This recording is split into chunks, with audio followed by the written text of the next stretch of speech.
Hey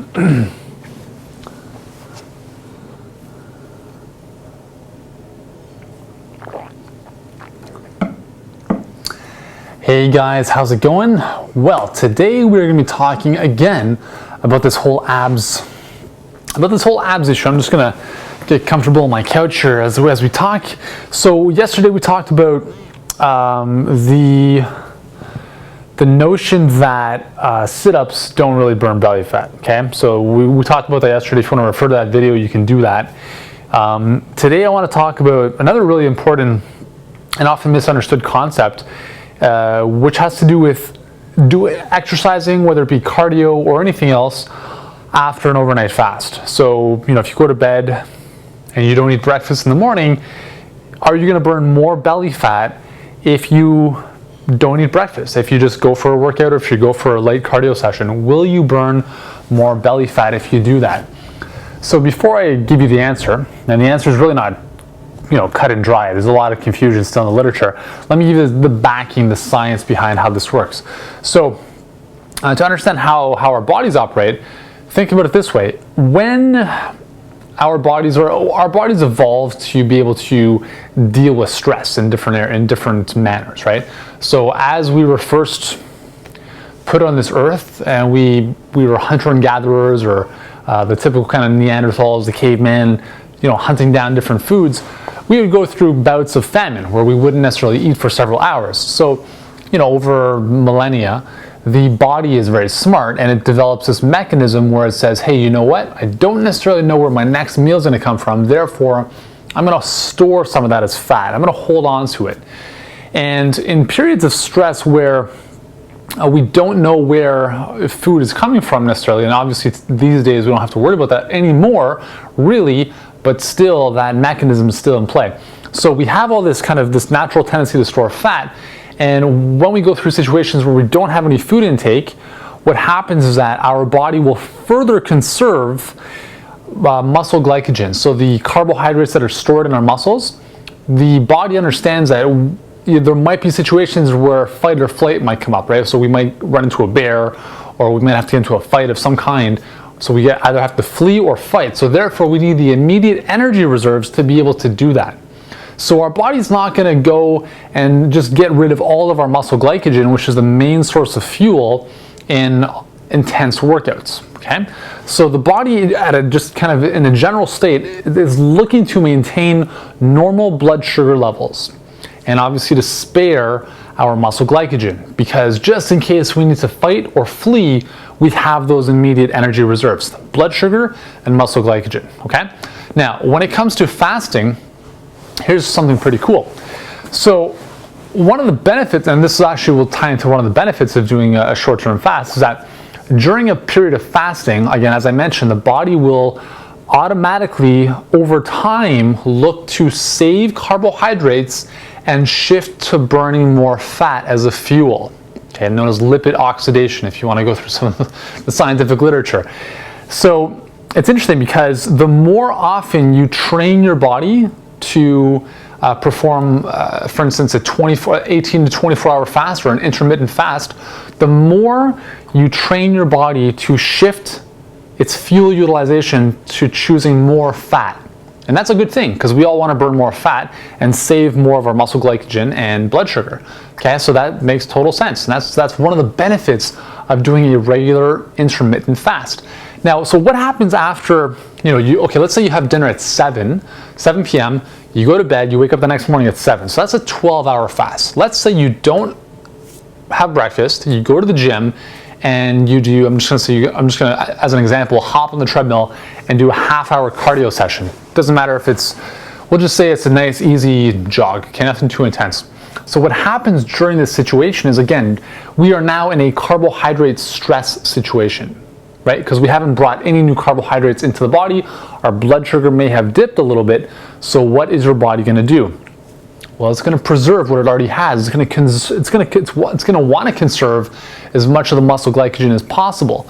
So what it's going to do is it's going to shift to favoring using fat as a predominant source of fuel. Okay, so if you have an overnight fast, if you don't eat anything first thing in the morning and you go for a workout, the likelihood of your body using more fat as a fuel is going to be greater than if you were to have a big breakfast or a small breakfast or any kind of food before that workout. Does that make sense? I hope it does. I mean, I know this can be a very complicated topic, and that's why I really like educating you, because I really enjoy physiology, and I find it's really important to understand the fundamentals, because then you have less confusion about all this kind of stuff. Because even if you go into the literature, and please don't ask me for any scientific studies for this, because I don't want to have to go back into getting all the references, but I kind of take my word for this. I've done the research and I've looked into this. The research is unclear. Okay, so if you look at one study, it'll say there's a benefit to not eating anything before the workout, and then another study will say, well, there's really no benefit. There's no difference in fat loss over a certain amount of time. You have to understand there's a lot of different confounding variables here, and that's why when you understand the fundamentals of how this works, you can kind of look past a lot of those studies. So, for instance, if you have there's one study that looked at people doing Ramadan, and if they were to exercise during Ramadan, would there be a benefit in terms of the amount of fat that they were able to oxidize during that period of time? So it's generally about a month, Ramadan, where they only eat between sunset and sunrise. So typically, when most people stop eating, that's when they start eating. Okay, and this is generally Muslims who are celebrating Ramadan. So they're eating, for instance, after 8 o'clock at night, and then they'll eat. Obviously they'll go to bed afterwards, but they typically don't eat between the waking hours. Okay, so it's kind of like a total flip of what most of us do, where we're eating during the day and then don't eat at night, and then obviously we go to bed. So what this study looked at is is there an effect of doing this kind of fast during the day? And if you're exercising at the same time, will that benefit your body in terms of being able to oxidize or burn more fat? And the results were actually pretty interesting. So they found two things. First of all, because they were doing a fast pretty much every single day, the body became more adept at using fat as a fuel, as opposed to just carbohydrates, or predominantly carbohydrates. So it kind of shifted that scale to using more fat.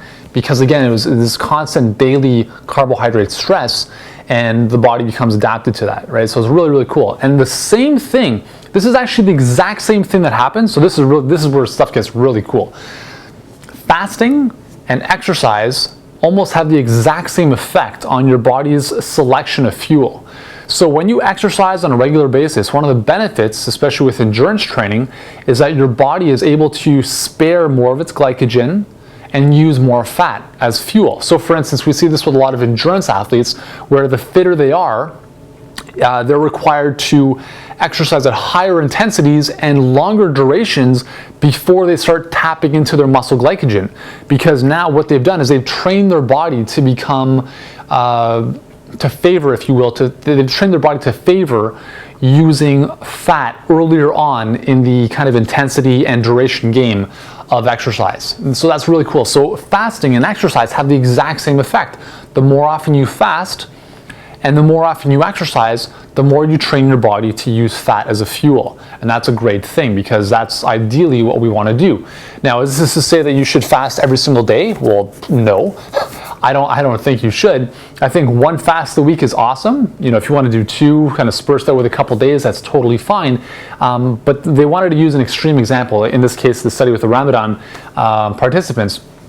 So let's bring this all together. So we've seen now that intermittent fasting, right, short duration fasting, has a beneficial impact on your body in terms of its ability to choose fat instead of carbohydrates, or more fat than carbohydrates for fuel. Consistent exercise training does the exact same thing. So when you combine both, you get a double whammy effect. So let's go back to the original question. Does doing, for instance, if I'm taking the dogs for a run first thing in the morning, I'm up at, let's say, 6:45, 7 o'clock, depending on when Oscar decides to start screaming his face off, that will determine when we get up. I'll usually take the dogs for a run. First thing, 7 a.m., we'll go to the conservation area, to the park, and we'll go for a jog. It'll just be some interval training, some light jogging, maybe anywhere from a 3 to 5K type of distance. So in that space of time, because I haven't eaten now for about 12 hours, my body is going to want to favor using fat as my predominant source of fuel during that exercise session. Okay, now, so if I continue to do this every single day or several times a week, over a month, over 2 months, over a longer period of time, that would have significant benefits, I believe, on total body fat loss. And not just belly fat loss, okay? Because when we're talking about losing belly fat, we're really talking about losing overall body fat. So you could say, if you want to lose thigh fat, or if you want to lose belly fat, or if you want to lose underarm fat, it's all the same thing, okay? You can't lose one spot without affecting everything else. But the principles remain the same, okay? So yes, there's a lot of conflicting stuff in the research. Again, if you look at a study where the participants had more of a high-fat diet, then that obviously will impact the utilization of fuel versus somebody who's had a high carbohydrate diet or a high protein diet. So there's a lot of different variables they have to consider. But again, understanding these kind of fundamental issues is helpful to help you make more sense of this. So what does this mean for you? Does this mean that you should not eat and then go work out all the time? No, because here's the other thing. You also want to be working out, as I'm going to be showing you over the next couple of videos, is that you want to be working out at intensities that are going to start to stimulate some type of metabolic response, right? Like, as I mentioned yesterday, sit-ups don't do much because they're very, very localized and they don't produce much kind of heating effect or warming effect in your body. If you're working out, for instance, if I work out at 7 in the morning, I know that our workout is not going to be as good as if I worked out at 5 o'clock in the afternoon. And that's simply because I don't have the energy, or maybe I mentally I don't think I have the energy, or I haven't trained myself to work out at that intensity at that time of day. So my workout will be subpar. It might be 50% or 70% as good as what I could do later on in the day, and therefore that later on in the day workout, after I've had a breakfast and some good nutrients, will be more beneficial for me in terms of strength, in terms of my ability to push myself, and in the long term that might be more beneficial for helping me achieve my goals. And the same thing for you. So you have to determine what type of day is best for you, and kind of there's a lot of different factors. Okay, so I think that's pretty much all I wanted to cover. I think we've got everything. Again, if you've got any questions, just let me know below the video, and I'll do my best to answer them. Yeah, I think that's pretty much it. So once again, just kind of summing up, will you burn more fat, overall fat as well as belly fat, if you do exercise without having breakfast or without eating anything beforehand for several hours, for instance, or after an overnight fast? The general consensus is yes. Okay, is it going to be significant that you're going to shed layers of fat, everything else being equal? Maybe, maybe not. Okay, but again, that's a very common question. I just wanted to put that out, clarify some of the confusion, and yeah, we'll see you in the next video.